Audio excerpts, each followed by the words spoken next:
Audio কথনে সবাইকে স্বাগত জানাচ্ছি। আমরা শুরু করেছিলাম শীর্ষেন্দু মুখোপাধ্যায়ের উপন্যাস গতি। উপন্যাসটি আমি মোট 4টি পর্বে ভাগ করে পড়ব। প্রথম 2টি পর্ব আমি আগেই পড়েছি এবং আপলোড করেছি। আজকে আমি পড়ছি উপন্যাসটির শেষ পর্ব।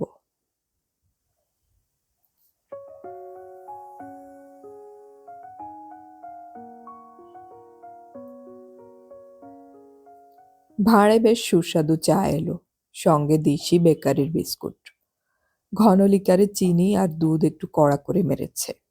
বিস্কুটটার স্বাদ নোনতায় মিষ্টিতে মেশানো। মোটেই খারাপ লাগলো না রাতুলের। সে তৃপ্তি করে খেল। চাওয়ালা ছেলেটা কেটলি হাতে দাঁড়িয়েছিল, লাগলে আরো চা দেবে। রাতুল দ্বিতীয়বারও চা নিল।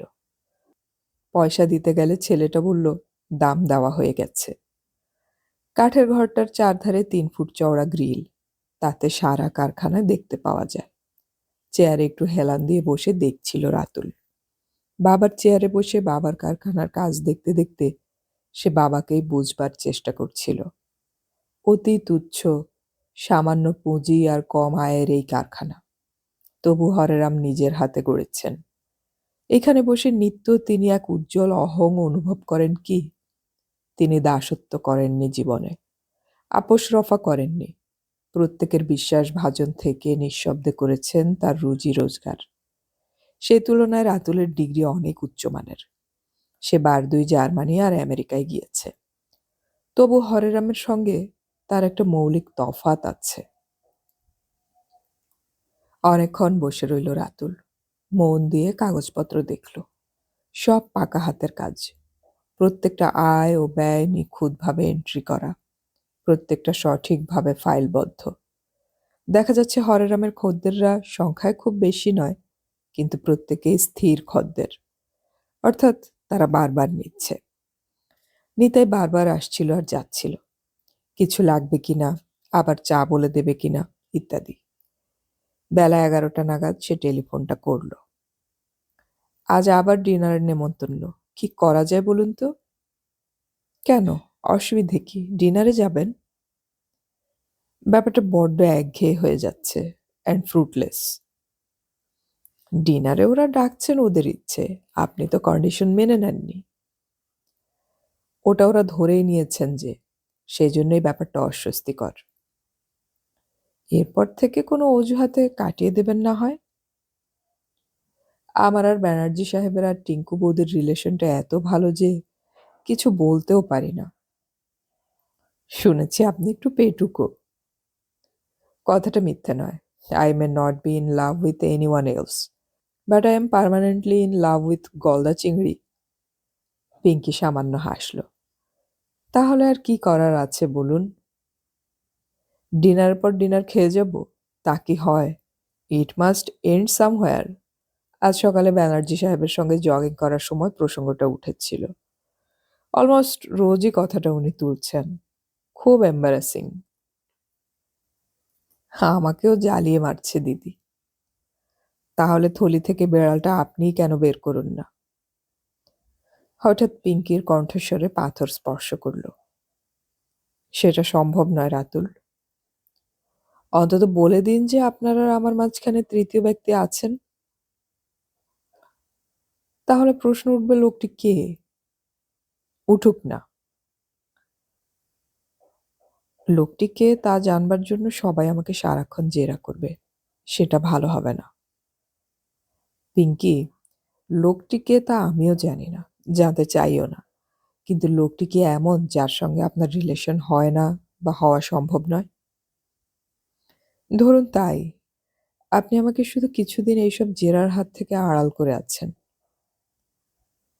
বুঝেছি, কিন্তু এইসব ডিনারের পেছনে ওদের যে প্রত্যাশা রয়েছে, সেটা একদিন যখন ভেঙে চুরমার হয়ে যাবে, সেদিনটা আমার পক্ষেও যে ভয়ঙ্কর হবে। প্লিজ, আমার সমস্যাটা আরো ভয়ঙ্কর। যদি বলতে পারতুম তো বেঁচে যেতুম।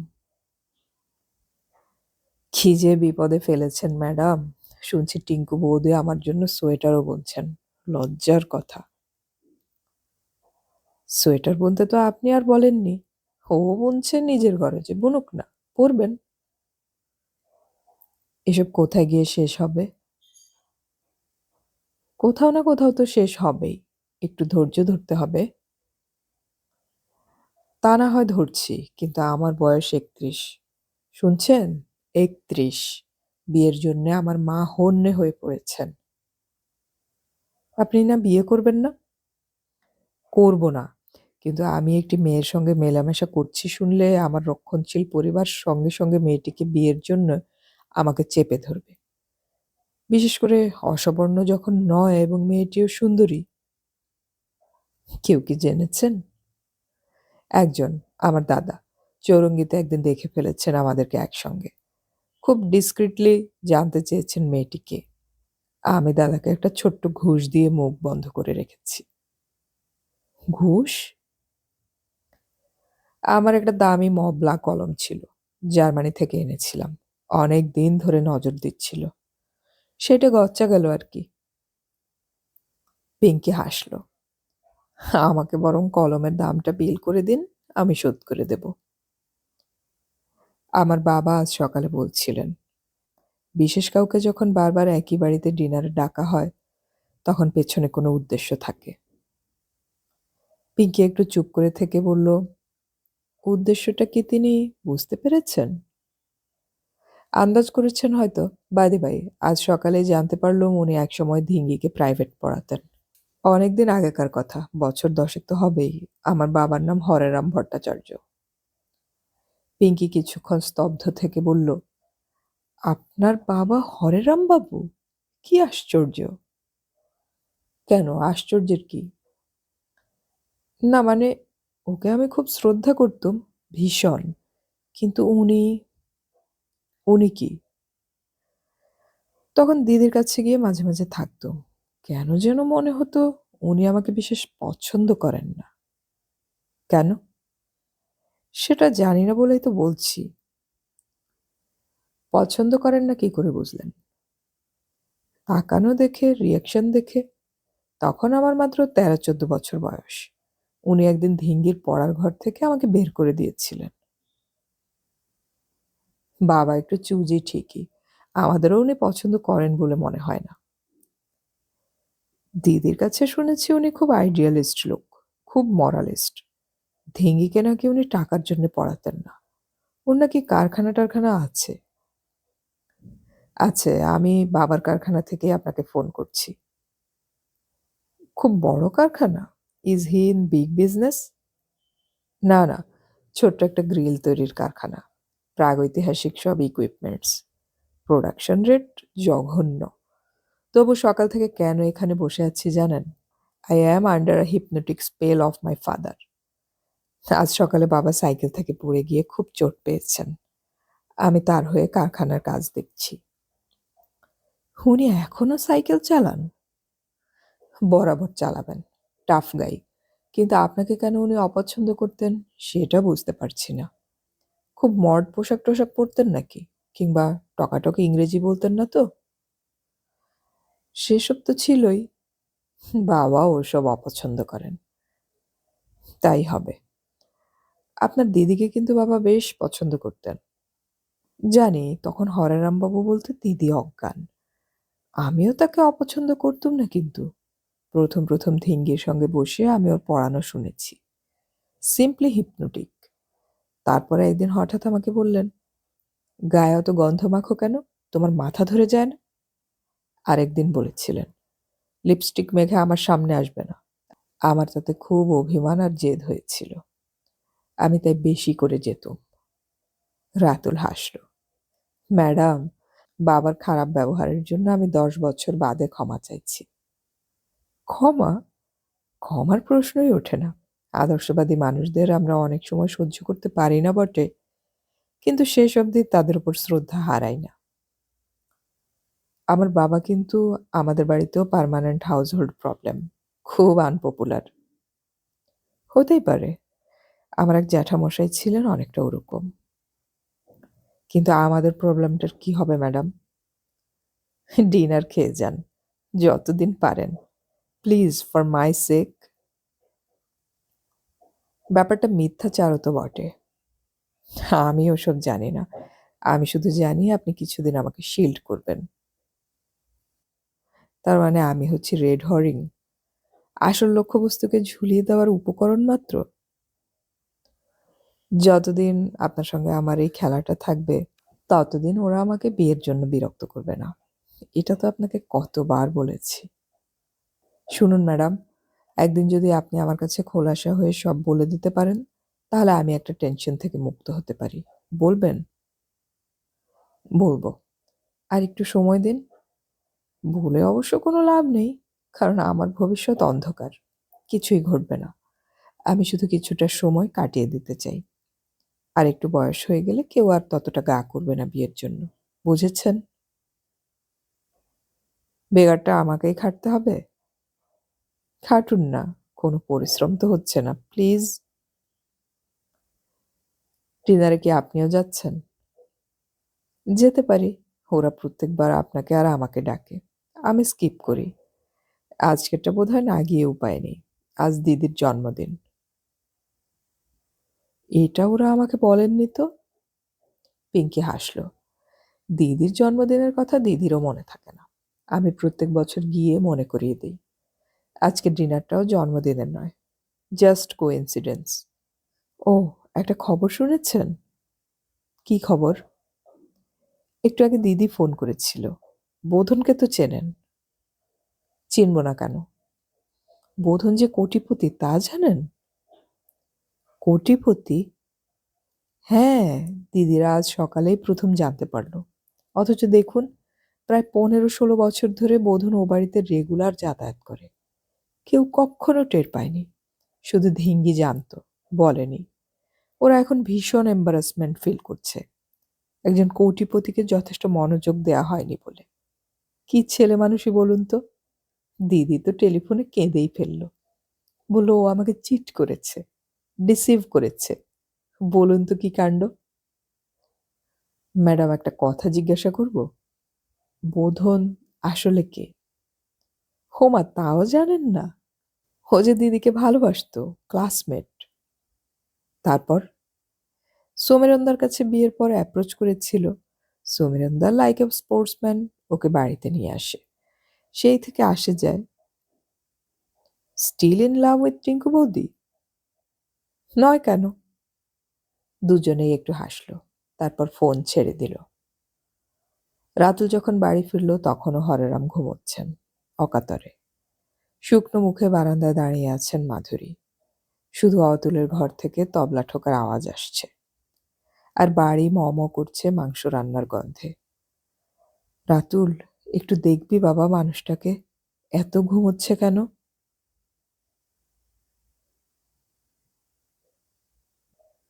এক টিকটিকি একটা ফড়িংকে কামড়ে ধরেছিল। ফড়িংটা প্রাণপণে ডানা নেড়ে ঝটকা দিয়ে চেষ্টা করেছিল নিজেকে ছাড়িয়ে নিতে। অবশেষে তার লেজের দিকের খানিকটা অংশ বিসর্জন দিয়ে সে উড়ল। অর্ধেক শরীর, তবু বাঁচবার উদগ্র আকাঙ্ক্ষায় সে টলতে টলতে দুর্বল পাখনায় ভর দিয়ে উড়ে এলো বাইরে। তার যন্ত্রণা আছে, আর্তনাদ নেই। একটা গাছের ডালে ঝুম হয়ে বসেছিল সে। ধীরে ধীরে শীতল হয়ে আসছে শরীর। নেমে আসছে মহা ঘুম। হঠাৎ বাতাস বয়ে আনলো এক চঞ্চলতা, এক স্পন্দন। সে স্পষ্ট শুনতে পেল তিনি আসছেন দীর্ঘ পদক্ষেপে। সে স্তিমিত চক্ষুতে চেয়ে রইল। যন্ত্রণায় অন্ধ চোখ কিছুই দেখতে পায় না। তবু সেই ঘোর অমানিসাতেও এক আলোর শিখার মতো তিনি এগিয়ে আসছিলেন। কৃতজ্ঞ ফড়িং তার বিবশ শরীর নিক্ষেপ করল তার গমন পথের ওপর। তিনি থমকে দাঁড়ালেন। একটি অর্ধভুক্ত পতঙ্গ পড়ে আছে তার পথের ওপর, প্রাণ ভিক্ষা চাইছে। তিনি একবার দৃষ্টিক্ষেপ করলেন মাত্র, তারপর দীর্ঘ পদক্ষেপে এগিয়ে যেতে লাগলেন। ফড়িংটি দুটি হালকা পাখনায় ভেসে পড়ল বাতাসে। আয়ু, আরো কয়েকদিনের আয়ু। এর চেয়ে সুসংবাদ আর কি আছে? তার আনন্দ আছে, কোলাহল নেই। তাই শুধু হালকা পাখনায় নানা ছন্দে ঘুরে ঘুরে সে সেই আনন্দের কথা বিতরণ করতে লাগল। তিনি এসেছিলেন, তিনি এ পথ দিয়ে গেছেন। বৃদ্ধ এক সাইকেল চালক পড়ে গেলেন রাস্তায়। তার মাথা লক্ষ্য করে ভীম বেগে এগিয়ে আসছিল একটা অয়েল ট্যাঙ্কারের বিভীষণ চাকা। পতিত মানুষটি আবছা কাতর কণ্ঠে একবার ডেকেছিলেন তাকে। ভগবান! অবহেলায় তিনি একবার দৃষ্টিক্ষেপ করলেন ঘটনাটির দিকে। একটি অসহায় মানুষ ও ভীমবেগে ঘূর্ণিত একটি চাকা। খুব সামান্য একটু যোগ বিয়োগ ঘটে গেল কোথাও। এক চুলের তফাতে সরে গেল চাকা। তিনি হাঁটতে লাগলেন, প্রসন্ন, নির্বিকার, গম্ভীর, স্মিত। টুকটুকে লাল ঘুঁটিটা টাঙ্কি মেরে ফেলে দিয়ে আদিত্য বলে, নীল গেম খাবি এবার। ধিঙ্গির দুটো দান বৃথা গেছে। বলল, কনসেন্ট্রেট করতে পারছি না। রোজ তো তোর গেম আমিই জিতে দেই। ডোন্ট ওয়ারি, বি হ্যাপি গানটা শীষ দিতে দিতে আরেকটা পকেটের মুখের কালো ঘুঁটি তাক করতে করতে আদিত্য একবার মাথা ঝাঁকালো। ঘুঁটিটা মিস করল। কৃষ্ণমূর্তির দান। তার পার্টনার রত্না বলল, hurt that Murti. Joyita can't concentrate today. আমি বাংলা বুঝছি বাবা। কিন্তু ক্যারম বোঝো না। আগে মুখের সাদা ঘুঁটিটা ফেলে নাও। মূর্তি ঘুঁটিটা ফেলল। বলল, আজ জয়িতা বিট অফ মুড। কথা বলো না মূর্তি, আর একটা ঘুঁটি আছে মাত্র, ফেললেই নীল গেম। হচ্ছে বাবা, হচ্ছে। I know my business. মূর্তি খুব ঠান্ডা মাথায় ঘুঁটিটা ফেলতেই হাঁপ ছেড়ে বাঁচল ধিঙ্গি। তার খেলতে ভালো লাগছিল না। সে ধপ করে সোফায় বসে পড়ল। নাও সাম টক। মূর্তি বলে, হোয়াট টক? আমরা এখন ফার্স্ট ব্লাড দেখব। ঠোঁট বেঁকিয়ে ধিঙ্গি বলে, ম্যাগো, 17 বার দেখা। আদিত্য হাত তুলে বলে, দাঁড়াও বাবা, মাইকেল জ্যাকসনের নতুন মিউজিক্যালটা এনেছি, নিউ ক্যাসেট।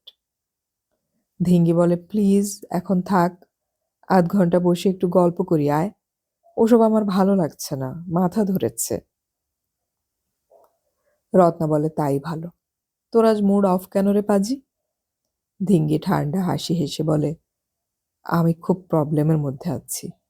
নরনারী কাকে বলে জানিস?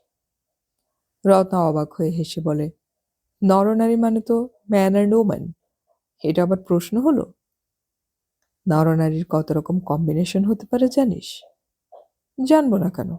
Lovers, husband and wife, friend, father daughter, mother son, brother sister, cousin. আর কিছু? আদিত্য বল না। আদিত্য মাথা নেড়ে বলে, ম্যান ওম্যান রিলেশনটা অ্যাবসলিউটলি বেসড অন সেক্স। তোর মুন্ডু। ফ্রয়েড বলেছে বাবা। Hang your Freud. Alright, hang Freud. আর কি রিলেশন থাকবে? শুধু নরনারী রিলেশন হয়? তার মানে শুধু নরনারী আবার কি? সেক্স ছাড়া, আত্মীয়তা ছাড়া, ফ্রেন্ডশিপ ছাড়া আর কোনো রিলেশন নেই? আছে বাবা, আছে। বস অ্যান্ড সাবঅর্ডিনেট। তুই একটা গাধা। তোর মাথায় একটা আইডিয়া এসেছে তো, সেটা এখন আমাদের ঘাড়ে চাপাবি? মোটেই নয়। আমি ভাবছি এরকম কিছু হয় কিনা। রত্না একটু ভাবিত মুখে বলল, আরেকটা হয়, গড আর গডেস অ্যান্ড ডিভোটি। আমার এক কাকা আছে, গডেস কালীর খুব ভক্ত। ধিঙ্গি মাথা নেড়ে বলে, গড অ্যান্ড গডেস হলো অ্যাবস্ট্র্যাক্ট জিনিস, আমি ম্যাটেরিয়াল ওয়ার্ল্ডের কথা বলছি। রত্না বলে, ম্যান অ্যান্ড ওম্যান রিলেশনটা ভীষণ স্ট্রেঞ্জ অ্যান্ড কমপ্লেক্স। আদিত্য বলে, সবচেয়ে ভালো কি জানিস তো? Primitive relation. No marriage, no দায় দায়িত্ব, নো কমপ্লেক্সিটিস। কমিউনিটি লিভিং থাকবে, জাস্ট ফাইন। মূর্তি মৃদু মৃদু হাসছিল। বলল, ওটাই প্রিমিটিভ আইডিয়া। ধিঙ্গির ভিতরে আজ একটা ভীষণ অস্থিরতা। তার কিচ্ছু ভালো লাগছে না। কেন লাগছে না তাও সে বুঝতে পারছে না। ওরা তিনজন তর্ক করছে, লিভিং টুগেদার, উইমেন্স ফ্রিডম, এইসব নিয়ে। ধিঙ্গির আজ কোনো তর্ক নেই, প্রশ্ন আছে। আদিত্যর ম্যাস্টিফ কুকুরটা এসে ঘুর ঘুর করছে পায়ের কাছে, শুঁকছে, আদর চাইছে। তাকে একটু আদর করলো ধিঙ্গি। এই যে আদিত্যর কুকুরটা, এর নাম ইয়ন। এর সঙ্গে তার সম্পর্ক কিসের? শুধু চেনা। কুকুরটা প্রায় এসে আদর খেয়ে যায় আদিত্যর বন্ধুদের কাছে, কিন্তু কোনো রিলেশন তৈরি হয় কি? আজ ধিঙ্গি সম্পর্ক নিয়ে ভাবছে। তার সঙ্গে কারো কোনো সম্পর্ক আছে বলে মনে হয় না। না মায়ের সঙ্গে, না বাবার সঙ্গে। মায়ের সঙ্গে তার জৈব একটা সম্পর্ক আছে বটে, কিন্তু মা নিজেকে সবসময় তার উপর আরোপ করতে চায়। ধিঙ্গি কিরকম, ধিঙ্গি কি চায়, এইসব নিয়ে মাথা ঘামায় না মা। নিজের মন গড়া নানা ধারণা তার মধ্যে সেট করে দিতে চায়। বাবার সঙ্গে তার সম্পর্কটা সাবানের ফেনার মতো। অনেক আদর আহ্লাদের ফেনা, অনেক আবদার ও প্রশ্রয়ের ফেনা। কিন্তু ধিঙ্গির মানসিকতাকে, ইচ্ছা অনিচ্ছাকে বুঝতে পারে কি বাবা? কক্ষনো নয়। শুধু একজন পারে, অনেকটা পারে। তাকে নিয়ে আজ ধিঙ্গি কিছু অস্থির। আদিত্যদের বেয়ারা মধু, কোল্ড ড্রিঙ্কস আর প্যাস্ট্রির ট্রলি নিয়ে চলে এলো। আদিত্য একটা প্যাস্ট্রি এক কামড় খেয়ে চেঁচিয়ে বলল, যাই বলিস, উই আর অল ফিউচার এনআরআইজ। আমাদের থাকতে হবে বিদেশে। We have to accept the world order. We can't be simply Indians. কথাটা কেউ অস্বীকার করল না। ধিঙ্গিও জানে তার ভবিষ্যৎ একটা ছকে বাঁধা। পড়াশুনো শেষ হবে, বাবা মা উঠে পড়ে লাগবে আমেরিকা বা ইউরোপের অধিবাসী বাঙালি পাত্র জোগাড় করতে। সব ছেড়ে ছুড়ে চলে যেতে হবে। রত্নারও তাই। আদিত্য তো পা বাড়িয়েই আছে। লন্ডনে তার প্রাইমারি স্কুলিং হয়েছিল। আবার স্কুল শেষ করেই ফিরে যাবে। যাবে মূর্তিও। সে অতিশয় বুদ্ধিমান ও মেধাবী ছাত্র। তার কম্পিউটারের মতো মাথায় ফিট করার মতো বিদ্যে নাকি এদেশে নেই। আমেরিকায় কিছুদিন থেকেছিল ধিঙ্গিও। বেশ লাগতো। আবার যেতে এবং থাকতেও ভালোই লাগবে। কিন্তু ধিঙ্গির আজ প্রশ্ন, তার সঙ্গে ভারতবর্ষের রিলেশনটা কি? দুপুরে ঘুমোলে মাথাটা বড্ড বোদা লাগে সমীরনের। কেন যেন নির্বোধ আর অলস মনে হয় নিজেকে। ছুটির দিনটায় তবু না ঘুমিয়েও পারে না। পড়ন্ত দুপুরে উঠে দেখলো মেঘ কেটে গিয়ে ধারালো রোদ উঠেছে। গরম। বোধা নির্বোধ মাথাটা নিয়ে সে বারান্দায় এসে দাঁড়িয়ে পরপর দুটো হাই তুলল। কোনো স্মৃতি, কোনো কথা আসছে না মাথায়। চুপচাপ কিছুক্ষণ রাস্তার ওপাশে একটা ঝুপসি ছাতিম গাছের নিচে চেয়ে রইল। গাছের নিচে এক রিকশাওয়ালা ঘুমোচ্ছে। আকাশে কিছু নিরলস পাখি। শোনো, কথা আছে। সমীরন ফিরে চেয়ে টিঙ্কুর যে মুখখানা দেখল তা মোটেই সুবিধের নয়। বেশ থমথম করছে মুখ। কি হলো? আমার সঙ্গে একটু এসো। কোথায়? ধিঙ্গির ঘরে। ধিঙ্গি? সে তো বেরিয়েছে, সন্ধ্যের পর ফিরবে। বিরক্ত হয়ে টিঙ্কু বলে, এসোই না, ব্যাপারটা সিরিয়াস। ধিঙ্গির জন্য দক্ষিণ খোলা দোতলার একখানা ঘর ছেড়ে দেওয়া হয়েছে। ছেলেবেলার খেলনা, পুতুল সব সে ঘরে কাঁচের শো বক্সে সাজানো আছে। আছে ওয়ার্ড্রোব, লকার, পড়ার ডেস্ক, খাট, ডিভান। ডিভানের ওপর সিল্কের কয়েকটা ড্রেস সাজানো। একটা ঘড়ি, একটা ওয়াকম্যান, একটা বালা, দামি পেন ইত্যাদি আরো অনেক কিছু। সমীরন কিছুই বুঝতে না পেরে বলে, কি ব্যাপার? এগুলো দেখো। দেখছি, কিন্তু কি বলতে চাইছো? এইসব ড্রেস, ওই যে দামি হিরে বসানো ঘড়ি, অন্তত 3 ভরি সোনার ওই বালা, এসব ধিঙ্গিকে আমরা দেইনি। তার মানে? মানেটা জানবার জন্যই তো তোমাকে ডেকে আনলুম। এসব ও কোথায় পেল? সমীরন ঢোক গিলে বলল, ও তো অনেকের কাছ থেকেই পায়। ওর ঠাকুমা দাদু দেয়, মামা বাড়ি থেকে পায়, জন্মদিনে পায়। টিঙ্কু ধমকে ওঠে, বাজে বকো না। ও কোথা থেকে কি পায় সব আমার হিসেব আছে। এই জাপানি ড্রেসটা দেখো, এই মেটেরিয়ালের কিমোনোর দাম অন্তত 1000 টাকা। ঘড়িটা দেখেছ? অন্তত 3 বা 4 হাজার টাকা দাম হবে, বেশিও হতে পারে। আর এই বালা, এই বাজারে এত ভারী বালার কথা ভাবাই যায় না। কেউ কে এসব দিচ্ছে? আর সেটা গোপনেই বা দিচ্ছে কেন? আর ওই বা লুকিয়ে রাখছে কেন? সমীরন সামান্য বিরক্ত গলায় বলে, কেউ নিশ্চয়ই দিয়েছে, কিন্তু তোমার স্পাইং করার কি দরকার ছিল? স্পাইং? স্পাইং করার কারণ ছিল বলেই তো করেছি। তুমি অন্ধ হতে পারো, আমি তো নই। তুমি কি বলতে চাইছো বুঝতে পারছি না। ও এলে ওকে জিজ্ঞেস করলেই তো হয়। এগুলো সিম্পল প্রেজেন্টেশন ছাড়া তো কিছুই নয়। বালাটা সোনার নাও হতে পারে।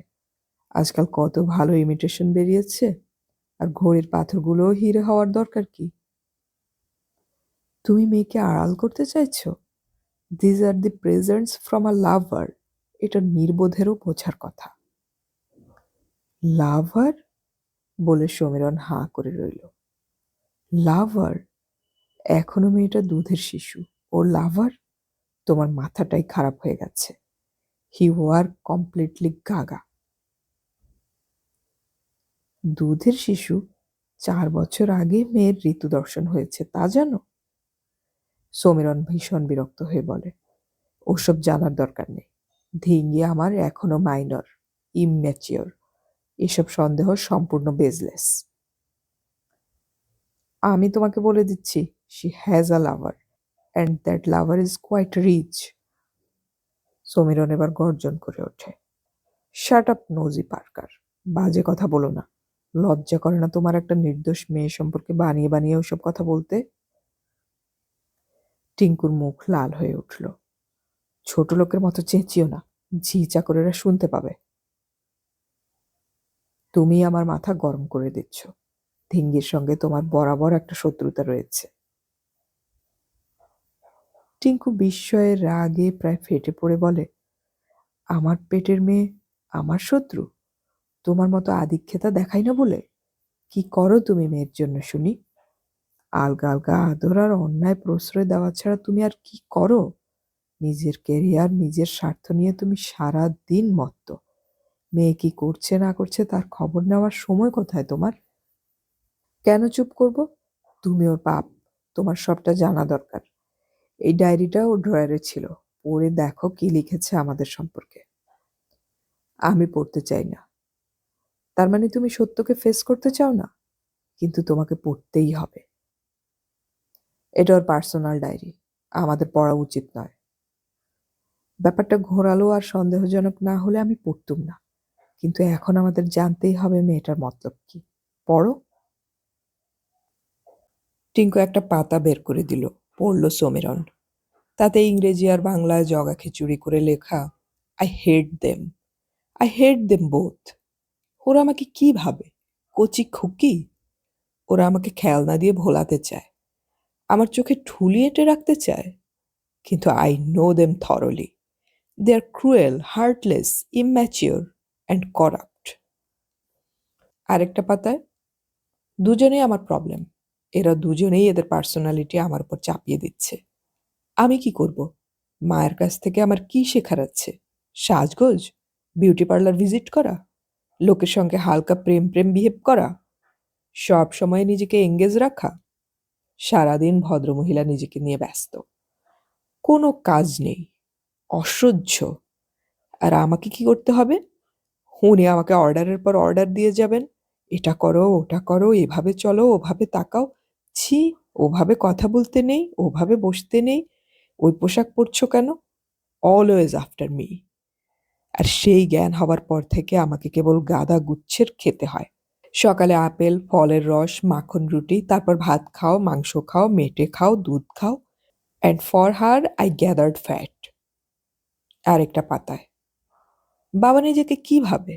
খুব brilliant, very intelligent, very broad minded? মোটেই তা নয়। হি ইজ ব্লান্ট, মাকে ভয় পায়, আর টেক্স নো রেসপন্সিবিলিটি। বাবার ধারণা আমাকে বাবা খুব ভালোবাসে, আর সেজন্য ওর প্রতি আমার কৃতজ্ঞ থাকা উচিত। লোকটা চায় আমি ওর হিপনোটিজমে সবসময় মুগ্ধ হয়ে থাকি। He wants to possess me, যেন আমার অন্যরকম কিছু হওয়ারই নেই, শুধুই ওর মেয়ে হয়ে থাকা। আবার অন্য পাতায় লেখা, বাবাকে আজ একজন রিক্সাওয়ালা খুব অপমান করেছে। গাড়ি গ্যারেজে গেছে।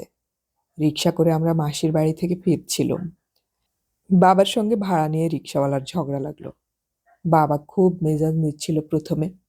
রিক্সাওয়ালাটা বলল, চোখ ফোক রাঙাবেন না, ভাড়া দিতে না পারেন তো ওঠেন কেন? যান যান, লাগবে না পয়সা। খুব পয়সা চিনেছেন, পয়সাওয়ালা ঢের দেখেছি। আরও সব খারাপ কথা। আমার মনটা খুব খারাপ লাগলো প্রথমে,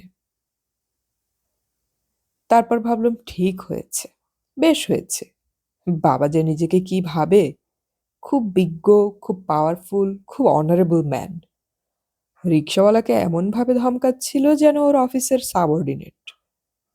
এসব লোক নিজেদের ভেতরে ভেতরে এমন ইগোর পাহাড় তৈরি করে তোলে যে আর কাউকে মানুষ বলেই গ্রাহ্য করতে পারে না। অন্য পাতায়। আর মা, this women is god, she thinks she is still attractive, still sexy. I saw her flirting with that Ratul fellow, and dear dad also knows it. And everybody knows about Pinky Mashi. কিন্তু এমন ভাব করে থাকে সবাই যেন খুব সাধু। দে আর all ন্যাকা, ন্যাগিং অ্যান্ড করাপ্ট, মুখোশধারী। বেচারা বোধন কেন যে মাকড়সার জালে পড়েছিল। এই মাকড়সাটাকে আমি চিনি, খুব ভালো চিনি। আরেক পাতায়, আমি কি একজন খুব ভালো অ্যাক্ট্রেস? শাবানা আজমি বা মেরিল স্ট্রিপের চেয়ে কম নই। নিজের অ্যাক্টিং দেখে আমার নিজেরই খুব হাসি পায়। একটু ন্যাকা আর বেবি সেজে বাবার সঙ্গে একরকম, আর একটু সরল আর অনুগত সেজে মায়ের সঙ্গে একরকম। আমার হেট্রেড ওরা কেউই বুঝতে পারে না। এমন ভাব করি যেন ওদের ছাড়া আমার চলবেই না। সেদিন ক্লাসে পিউ আর অঞ্জন আর পিকলির সঙ্গে এসব নিয়ে কথা হচ্ছিল। ওরা বলল ওরাও অ্যাক্টিং করে, আমরা সবাই করি। কি করব? They want us like their own ideas. কি বোকা এরা! মা বাবা হয়েছে তো কি, মাথা কিনে নিয়েছে নাকি?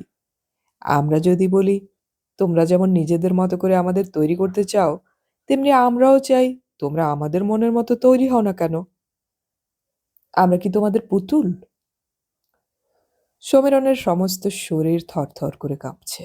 মাথার মধ্যে একটা শর্ট সার্কিট ঘটে যাচ্ছে যেন। ডায়েরিটা টিঙ্কুর হাতে দিয়ে বলল, এটা রেখে দাও যেখানে ছিল। আর পড়লে না? আরো আছে কিন্তু। দরকার নেই। এবার মেয়েকে কি বলবে? সমীরন অস্ফুট কণ্ঠে বলে, জানি না। এসব প্রেজেন্টেশন ও কার কাছ থেকে পাচ্ছে বলে তোমার মনে হয়? জানি না, আমাকে জিজ্ঞেস করো না। মেয়ে নিয়ে আরো আহ্লাদ করো।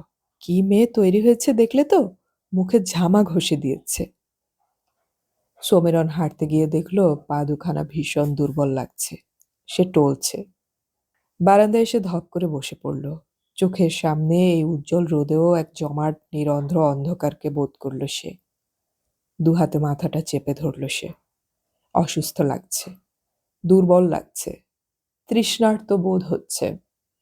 যেন হ্যাংওভার, একটা নেশার ছুটের প্রতিক্রিয়া। টিঙ্কু এলো একটু বাদেই, বসল।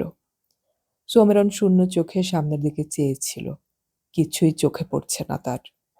টিঙ্কুর দিকে চেয়ে শুধু জিজ্ঞেস করল, সব জিনিস গুছিয়ে রেখে এসেছ? কেন, চুরি করেছি নাকি? অত ভয় কিসের? রেখেছ কিনা শুধু সেই জবাব দাও।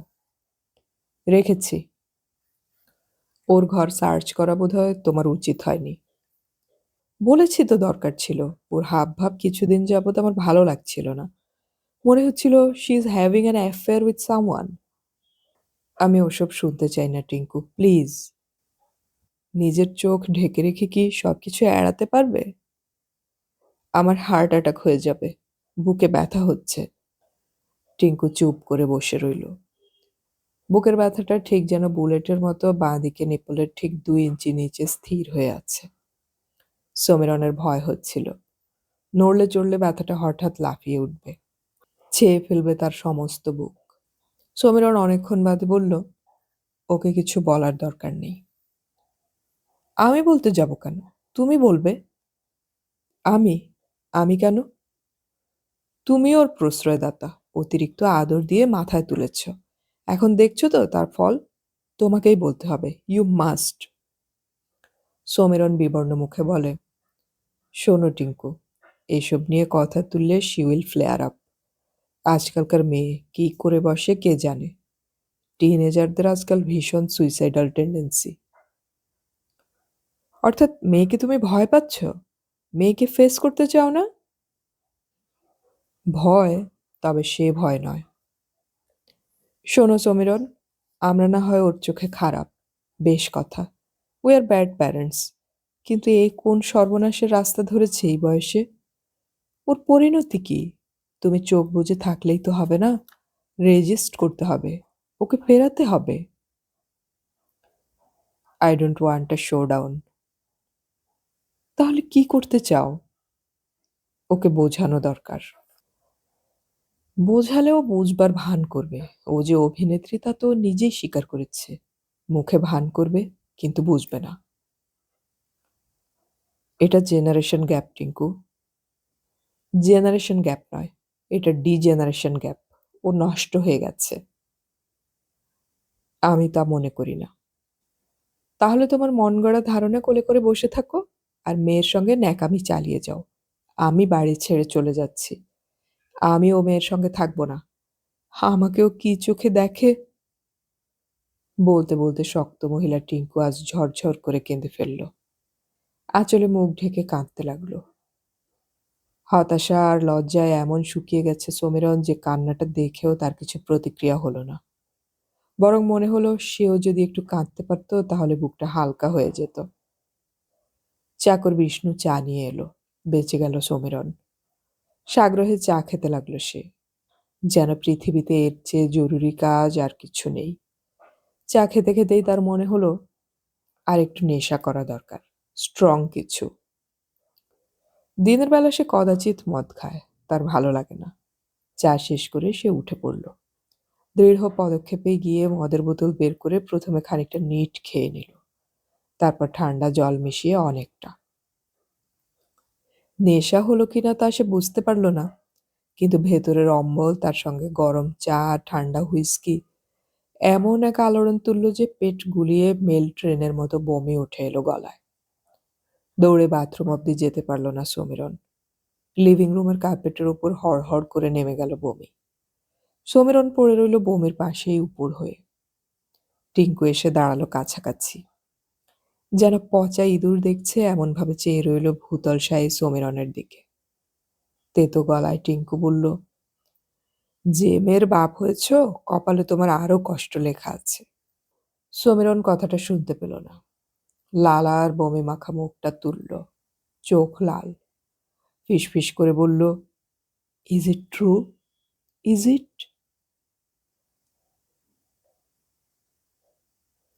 রিক্সা মানেই মুক্তি, রিক্সা মানেই গতি, রিক্সা মানেই খোলা আকাশ আর হাহা বাতাস। ধিঙ্গির চুল উঠছে, শরীরে বয়ে যাচ্ছে গতির স্পন্দন। রিক্সা তার সবচেয়ে প্রিয় বাহন। আর অবশ্যই স্কুটার। যোধপুর পার্কের দক্ষিণ প্রান্তে আদিত্যর বাড়ি। ওরা সব ঠিক করলো পার্ক স্ট্রিটের একটা রেস্তোরাঁয় খেতে যাবে। তাকেও টানাটানি করেছিল। আজ ধিঙ্গির ইচ্ছে করল না। আদিত্য বলল, চল তাহলে তোকে তোর বাড়িতে ড্রপ করে যাই। রাজি হয়নি ধিঙ্গি। আজ তার কিছুই ভালো লাগছে না। আজ বিকেলে সে একটু কিছু সময় একদম একা কাটাতে চায়। এক এক সময় বন্ধুত্ব একরকমের পরাধীনতা। তাহলে তাল দিতে হয়, মতে মত দিতে হয়, ইচ্ছে না থাকলেও সঙ্গ মেনে নিতে হয়। আদিত্য তার ভাবসাব দেখে বলল, পুরো ফিউজ হয়ে আছিস তুই আজ। কি হলো বলবি তো? রত্না বলল, বারে, তুই না থাকলে আমাদের গ্রুপের ব্যালেন্স নষ্ট হয়ে যাবে না? ওরা দুটো ছেলে আর আমি একা মেয়ে। আদিত্য রত্নার মাথায় একটা গাঁটটা বসিয়ে বলল, ইহ, খুব মেয়ে ছেলে ফোটাতে এসেছে। তুই আবার মেয়ে কিরে? তুই হলি কিম্ভূত। শেষ অব্দি আদিত্যর নতুন মারুতি গাড়িটায় চেপে ওরা চলে যেতে হাঁপ ছেড়ে বাঁচল ধিঙ্গি। রিক্সাওয়ালা একবার মুখ ফিরিয়ে জিজ্ঞেস করলো, কোথায় যাবেন দিদি? চলো, বলবো। কিছুক্ষণ চালানোর পর রিক্সাওয়ালা ফের জিজ্ঞেস করে, কোন দিকে যাব এবার বলুন? Tollygunge metro station. না ভেবেই বলে দেয় ধিঙ্গি। তার কোথাও যাওয়ার নেই, কিংবা যে কোনো জায়গাতেই যাওয়া যায়। চওড়া আনোয়ার শাহ রোড এই বর্ষায় খানাখন্দে ভরেছে। রিক্সা লাফাচ্ছে মাঝে মাঝে। ঝকাং ঝকাং শব্দ উঠছে। মোটেই সুখকর নয় যাত্রাপথ, তবু ধিঙ্গির বেশ লাগে। মেট্রো স্টেশনের কাছে এসে রিক্সাটা ছেড়ে একটু বাদে আবার রিক্সা নিল। ফিরে এলো আদিত্যদের পাড়ায়। কোথায় যাবে? কোথাও কি যেতেই হবে? কোথাও যাওয়াটাও তো এক ধরনের পরাধীনতা। কেন আমি কারো কাছে যাব? কেন আমাকে কোথাও যেতেই হবে? স্বাধীনতা আর পরাধীনতা নিয়ে আজকাল ধিঙ্গি ভাবে। আজকাল খুব এটা মনে হয়। তার ভালো লাগে না এই জীবনযাপন।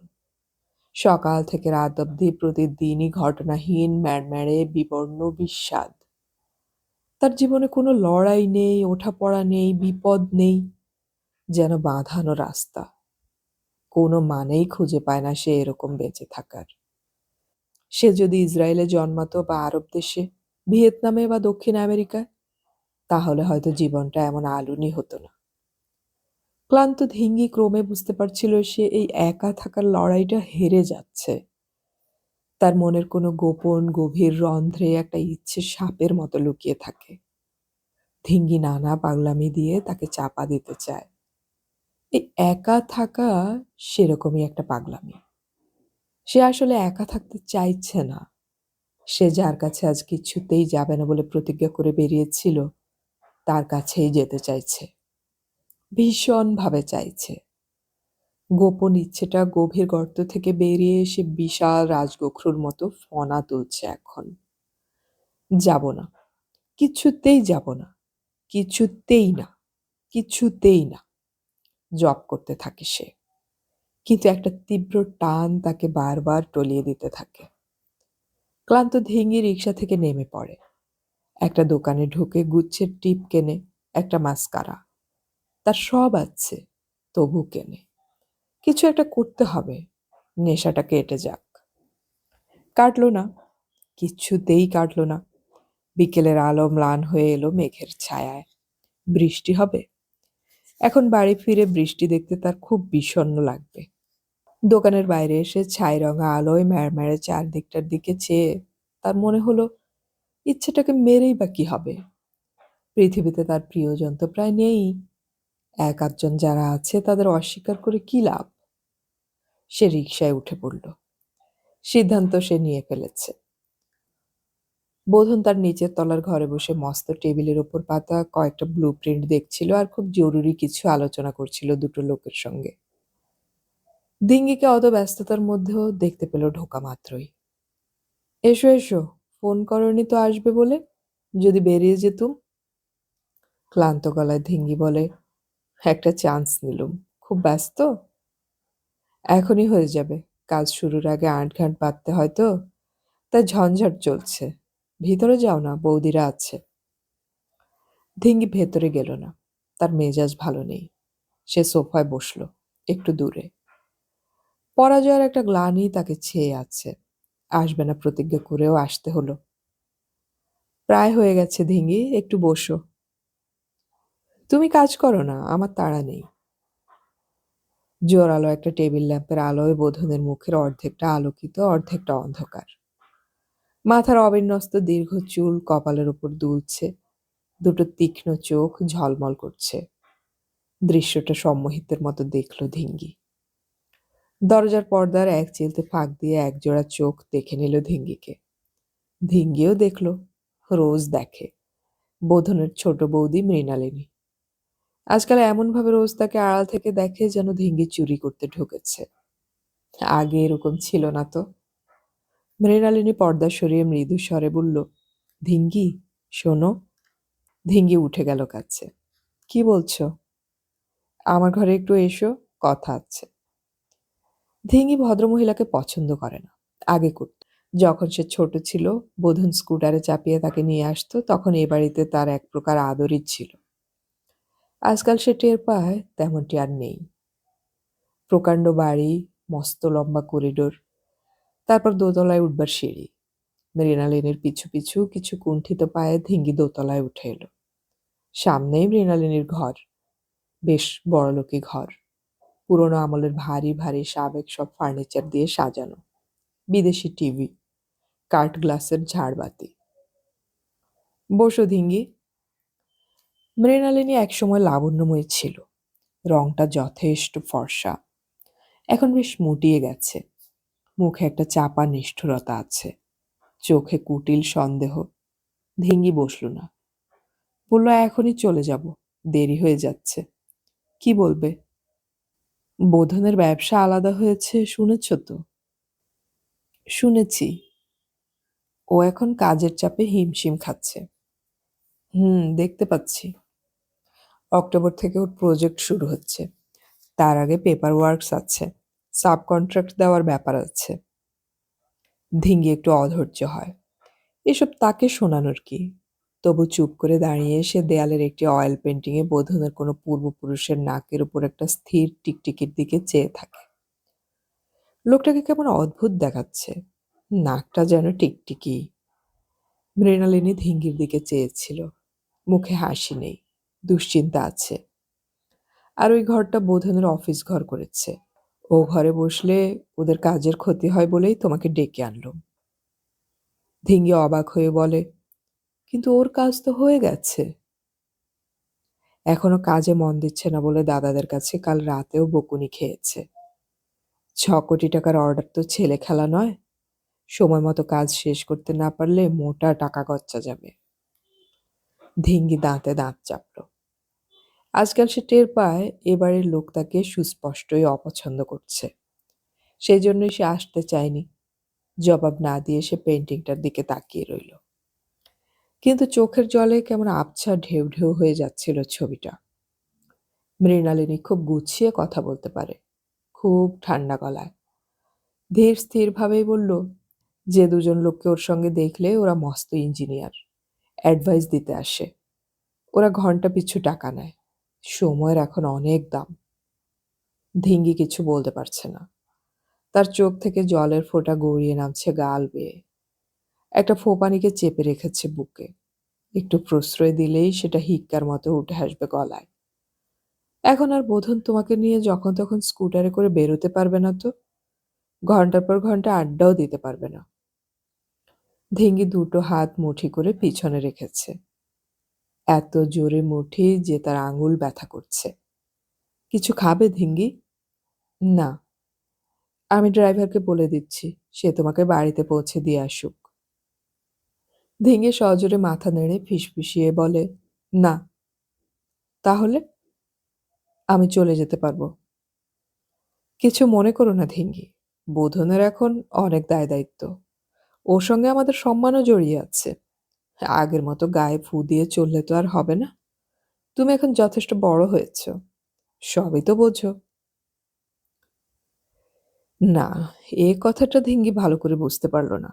তার বড় হওয়ার প্রশ্ন হঠাৎ এলো কেন? ধিঙ্গি অবশ্য সে কথা জানতে চাইল না। সে এ বাড়িতে আসতে চায়নি। কেন যে ভূতে পাওয়ার মতো চলে এলো। আদিত্যদের সঙ্গে পার্ক স্ট্রিটে গেলে হয়তো ভালো লাগতো না, কিন্তু এমন রক্তাক্ত হতে হতো না তাকে ভেতরে ভেতরে। আমি যাচ্ছি ছোট বৌদি। যাবে? এসো তাহলে।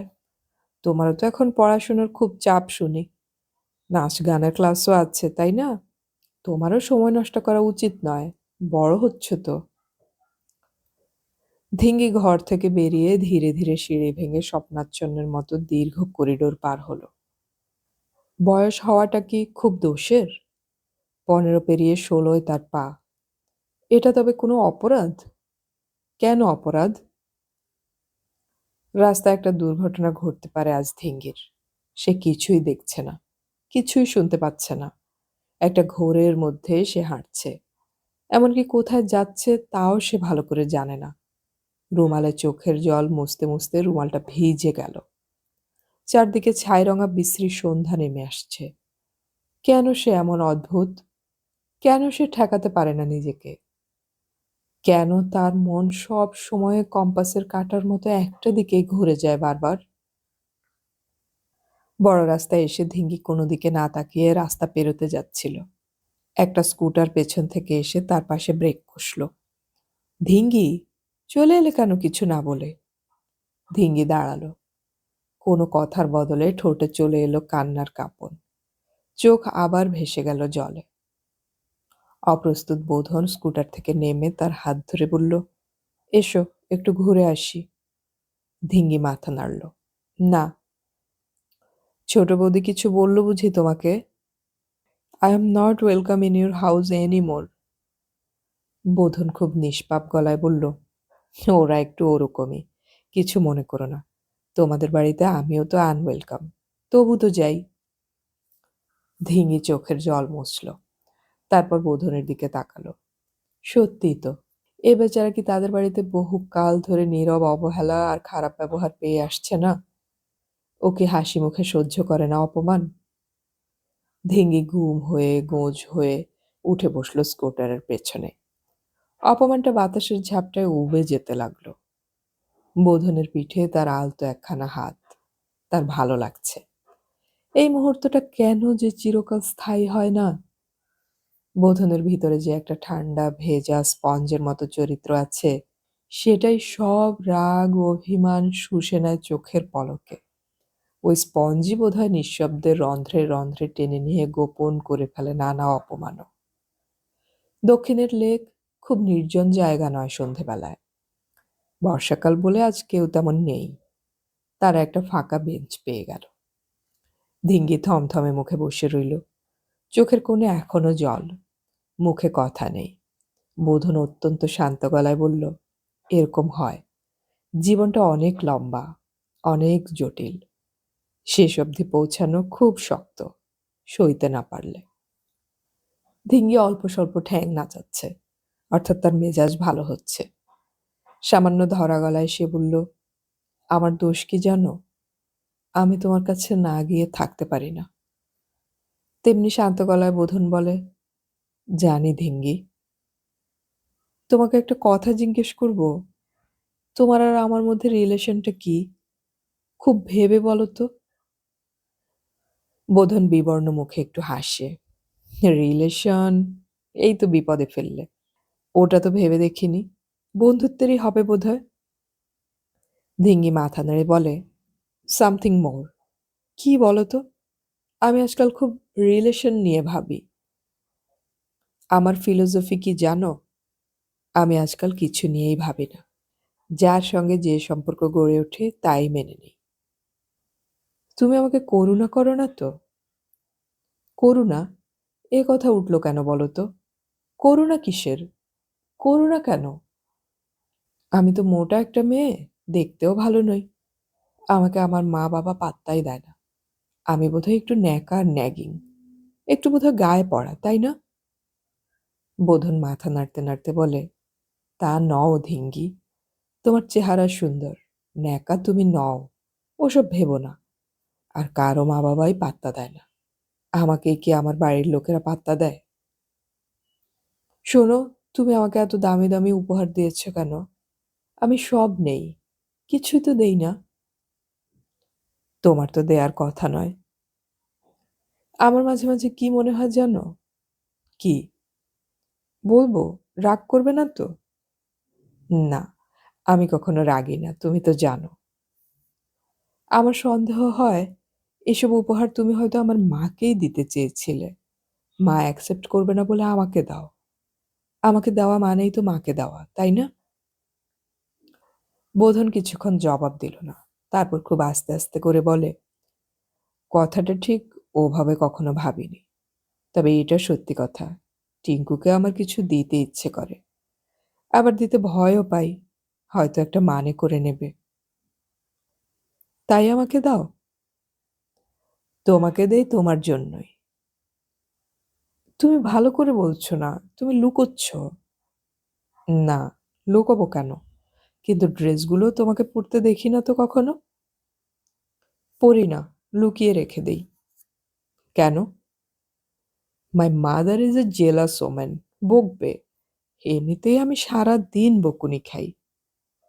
লুকিয়ে রাখাটা কি ঠিক?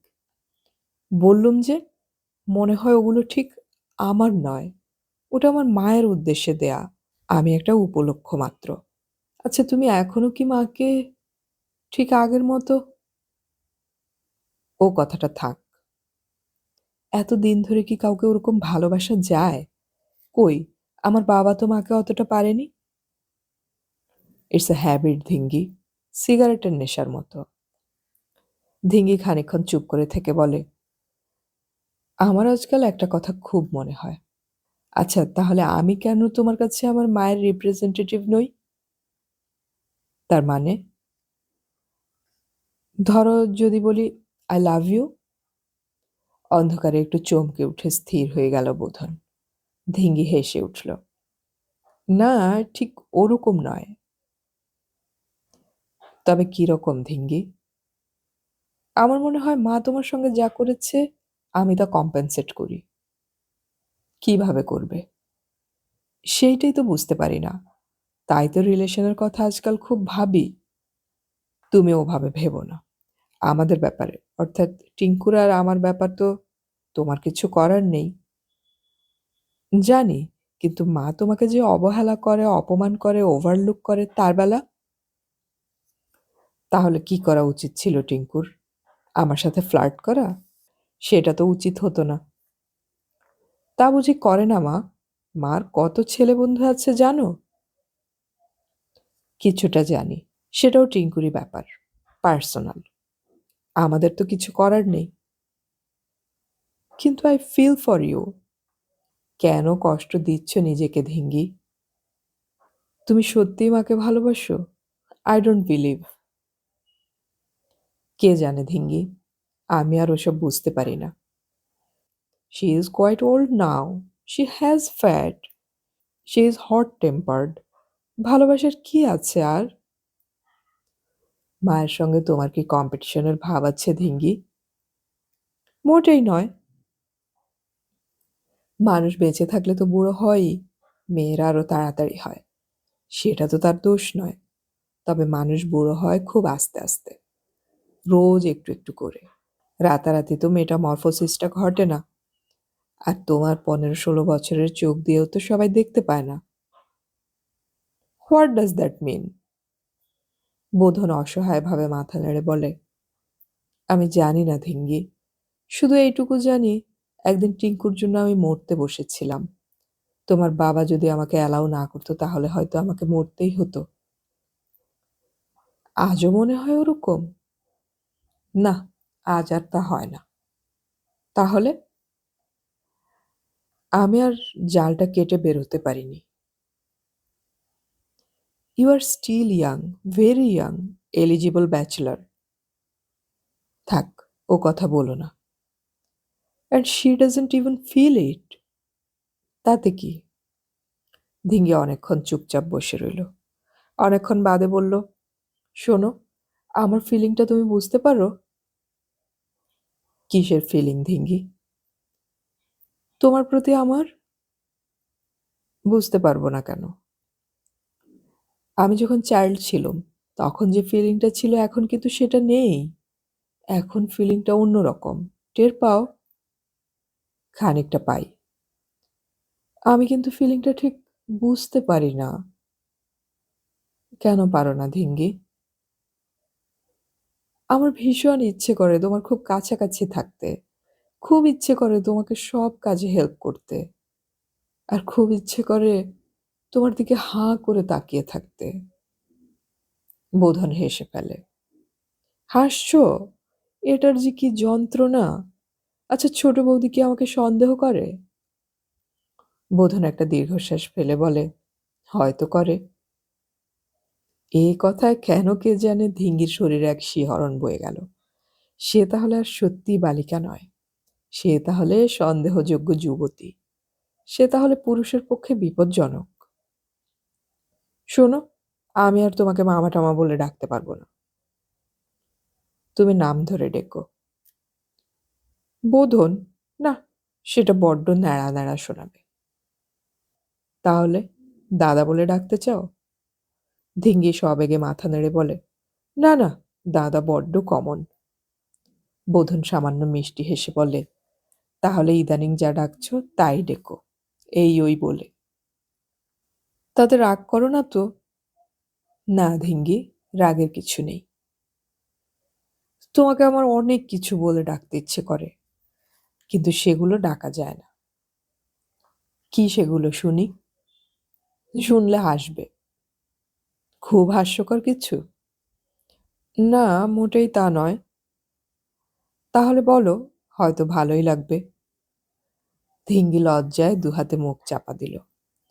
তারপর ঢাকনা খুলে নতমুখে বলল, তোমাকে আমার খুব ডাকতে ইচ্ছে করে, লক্ষ্মী, সোনা, ডার্লিং এইসব। বোধন চুপ করে রইল, হাসলও না। ধিঙ্গি মলিন মুখে বলল, ডাকা যায় না অবশ্য, তাই না? বৃষ্টি আসছে। তার মৃদু পদধ্বনি শোনা যাচ্ছে অদূরে। একটা ভয়ঙ্কর বজ্রপাতে চারদিক চমকে উঠল ভীষণ। ধিঙ্গি দুহাতে কান ঢেকে ফেলল। সেই শব্দে যেন মুহূর্তের জন্য বধির হয়ে গেল চারধার। বোধন শান্তস্বরে বলল, চলো। এখনই? সন্ধে হয়ে এলো, বৃষ্টি আসছে। একটু ভিজি না আজ? তোমার টনসিল আছে ধিঙ্গি। ওহ, তুমি পারো বটে। তোমার যখন 5 বছর বয়স তখন তোমাকে টনসিল অপারেশন করাতে নিয়ে গিয়েছিল, মনে আছে? আছে, খুব আছে। মা বাবার চেয়েও তোমার কথার মূল্য আমার কাছে অনেক বেশি ছিল। অপারেশনের নামে আমি খুব কান্নাকাটি করতুম, তুমি এসে রোজ আমাকে ভোলাতে। চলো ধিঙ্গি, ডাক্তার তোমাকে ঠান্ডা লাগাতে বারণ করেছে। ধিঙ্গি কথাটাকে পাত্তা না দিয়ে ঠ্যাং নাচাতে লাগলো। বলল, কি সব বলে ফেললুম আজ বলো তো? তুমি চলে যাওয়ার পর একা একা যখন ভাববো তখন আমার খুব লজ্জা করবে। আমি কাছে থাকলে লজ্জা করে না তো? না, তুমি কাছে থাকলে আমি এত ভালো থাকি যে কি বলবো। বোধন একটা দীর্ঘশ্বাস ফেলে বলে, বৃষ্টি এলো ধিঙ্গি। বৃষ্টির ঝরোখা চোখের পলকে ঘিরে ফেলল তাদের। বোধন দাঁড়িয়ে পড়েছিল। খানিকক্ষণ ধিঙ্গির দিকে চেয়ে থেকে সেও ধীরে ধীরে বসল। বাতাস বইছে পাগলের মতো। গাছপালায় প্রবল শব্দ। নীল আগুন ছড়িয়ে বাজ পড়ল আবার আবার। কিন্তু ধিঙ্গি আর কান ঢাকা দিল না। কেউ কিছু বলছিল না। চুপচাপ বৃষ্টির মধ্যে বসে রইল দুজন। মাঝখানে কিছুটা ফাঁক। তোমার বৃষ্টি ভালো লাগে? লাগে ধিঙ্গি। আমারও লাগে। কেন জানো? কেন? বৃষ্টিতে চোখের জল ধরা পড়ে না।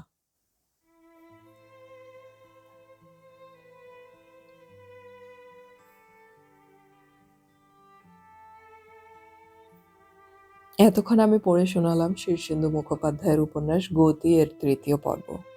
উপন্যাসটির শেষ পর্ব আমরা খুব শীঘ্রই আপলোড করার চেষ্টা করব, শোনার আমন্ত্রণ রইল। আমাদের অডিও কথন উইথ রাজিয়া চ্যানেলে খুব শীঘ্রই ২,০০০ সাবস্ক্রাইবার হতে চলেছে। আমার একটা পরিকল্পনা আছে, ২,০০০ সাবস্ক্রাইবার হলে আমি আপনাদের জন্য একটা লাইভ করব, যেখানে আমি আমার শ্রোতাদের সাথে একটু আলাপচারিতায় যেতে পারবো। মোটামুটি কিছু শ্রোতা আছেন আমার রেগুলার, তাদের সাথে তো কথাবার্তা বলার সুযোগ নেই। লাইভের মাধ্যমে হয়তো আমি তাদের সাথে একটু আ কথাবার্তা বলতে পারবো। আশা করছি যখনই আমি লাইভে আসবো তার আগে আমি আপনাদেরকে জানাবো। লাইভ টাইমটা কখন হলে ভালো হয়, রাতে বা দিনে, কয়টার দিকে হলে ভালো হয় আপনারা একটু কমেন্টে জানাবেন। আবারও বলে রাখছি, সাবস্ক্রাইবার ২,০০০ হলেই আমি একটা ছোট্ট লাইভ করতে চাই। আমার শ্রোতাদের সাথে কুশল বিনিময় করতে চাই। অডিও কথনে আমাদের গল্প পাঠ ভালো লাগলে চ্যানেলটি সাবস্ক্রাইব করে রাখুন এবং বন্ধুদেরকে শেয়ার করুন। আমাদের গল্প পাঠ আপনাদের কেমন লাগছে তা কমেন্টে অবশ্যই জানাবেন। গল্প পড়ি, গল্প শুনি, বাংলা গল্প ছড়িয়ে পড়ুক সবখানে।